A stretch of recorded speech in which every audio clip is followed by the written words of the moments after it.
तर शिवसेना आमदार संजय गायकवाड यांनी आपल्या मुलाच्या वाढदिवसा दिवशी तलवारीनं केक कापत मुलाला तलवारीनं केक कापून भरवला आहे। कार्यक्रमाचा व्हिडिओ सध्या सोशल मीडियावरती चांगलाच व्हायरल होतोय। शिवसेना आमदार संजय गायकवाड यांच्या मुलाचा वाढदिवस होता। हा धूमधडाक्यात साजरा देखील करण्यात आला। मात्र याच वेळेस त्यांनी तलवारीनं केक कापलाय आणि आपल्या तिकडच्या नातेवाईकांना आणि मुलाला देखील भरवला आहे। हा व्हिडिओ सोशल मीडियावरती चांगलाच व्हायरल होतो। या संदर्भात अधिक माहिती जाणून घेऊयात। आमचे प्रतिनिधी राहुल कुलकर्णी आहेत आपल्यासोबत। राहुल, आपण पाहतोय खरं तर अशी तलवार घेणं चुकीचं मानलं जातं, कारवाई केली जाते। मात्र आता संजय गायकवाड यांनी स्वतः आपल्या वाढदिवसाचा केक या तलवारीनं कापला। यावेळेस काय कारवाई केली जाईल का त्यांच्यावर?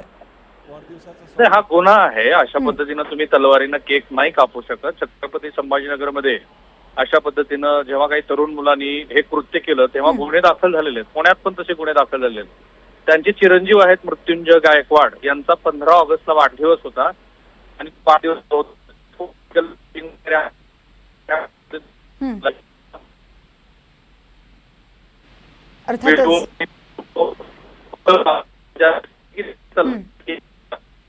त्यामुळे आता कारवाई केली जाते का हे पाहावं लागणार आहे। राहुल, तुम्ही दिलेल्या माहितीसाठी धन्यवाद। आपण पाहतोय मुलाच्या वाढदिवसा दिवशी खरं तर तलवारीनं केक कापलाय।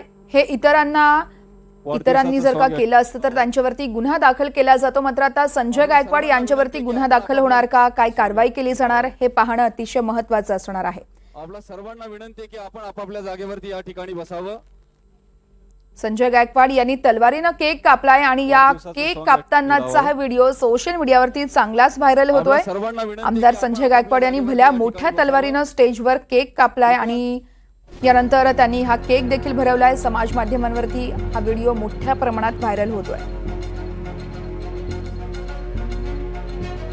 सामान्य व्यक्तीनं तलवारीनं केक कापल्यास यावेळेस गुन्हा मानला जातो। ते तलवारीनं केक खाऊ देखील घालत आहेत। आपण हे दृश्य पाहतोय, ते भरवतायत देखील केक तलवारीनंच।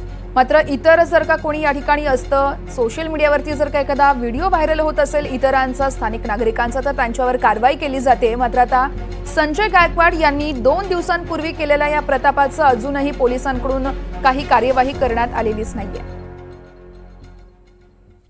बातमी जळगावमधून आहे। छावा संघटनेनं सुप्रिया सुळेंना घेराव घातलाय। मराठा आरक्षणाची